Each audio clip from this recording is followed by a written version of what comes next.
It's a good thing to study with a friend. It's a good thing to have a study buddy, not always to study by yourself all the time. And this is one of the issues, I guess, with the noahides is that there's not enough getting together, we'll say. But that doesn't really have to be the case anymore because we have the resources to all be in the same room online at the same time while being in different parts of the country or all around the world.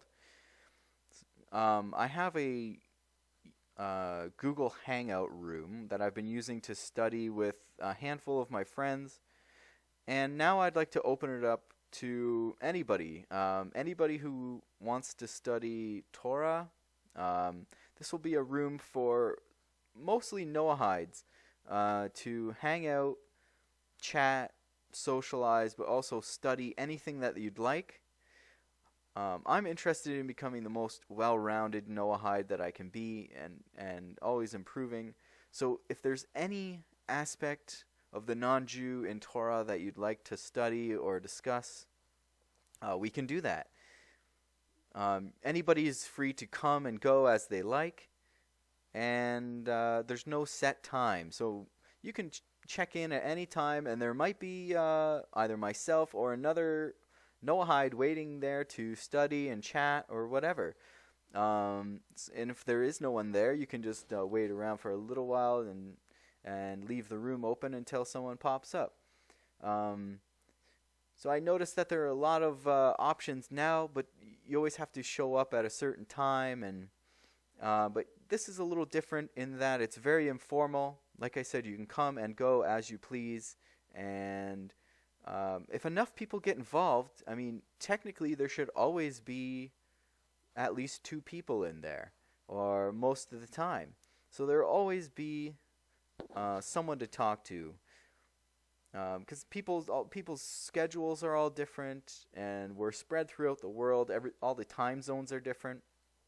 It would be nice to just have a place to pop in, and you know that there's going to be someone to chat to, and we can all become better, closer friends. If you have any interest in that, I'll have the link in the description, and I plan on sharing this around, seeing if people are interested in just an open room for study and socializing, I suppose. So let me just share quickly the inspiration behind this. We see in Exodus 18, verse 7, so this is the portion of the Torah named after Jethro, or Yitro, Moses' father-in-law. Moses went out to meet his father-in-law. He bowed low and kissed him. Each asked of the other's welfare, or each asked about the other's well-being, and they went into the tent. And this friendship between Moses and Jethro has been the focus of my study for a while now.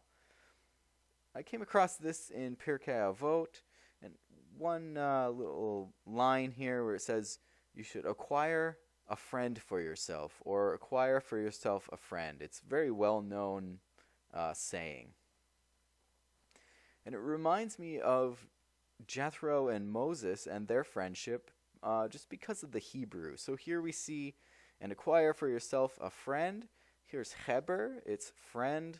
And here's kana or kene, to acquire. So acquire for yourself a friend. You'll see how both of these are related to Jethro and Moses. So Jethro was called by 7 names. This is pretty well known. And here's Heber, which is friend. We see from our verse here, Heber. And one of them is keni, which is related to this word for acquire. So, Heber and keni, 2 of Jethro's names. And it's explained here, keni, because he was zealous for heaven, kana, and he acquired Torah. So they've made this connection between acquired and keni, one of Jethro's names. And then you'll see here Heber, because he was a companion or friend to the Lord. But Moses is also known by 7 different names. And you'll see that one of his 7 names is Heber. And here there's in Sanhedrin 19b, they're referring to 1 Chronicles 4, where there are 6 names there, and they're saying that all of them refer to Moses. And here is Heber, one of his names. And it says here, all these names refer to Moses, our teacher.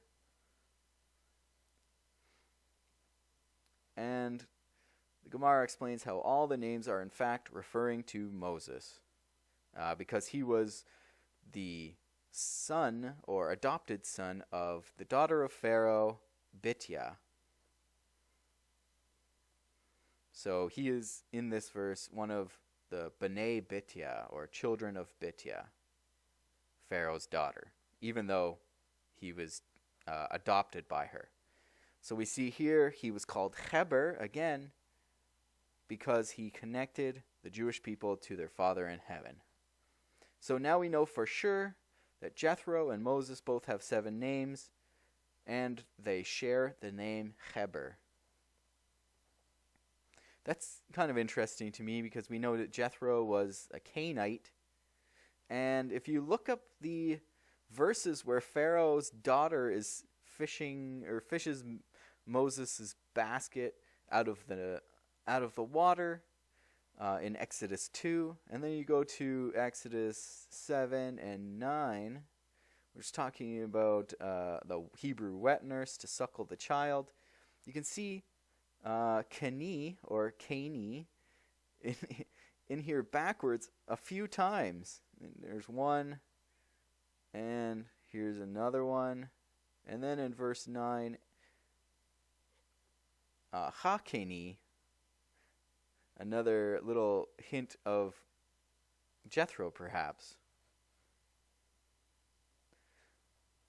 And then you can find this in the giving of the Torah as well in Exodus 20, again in the same portion, Jethro, where you can find it backwards here as well, ha-keni.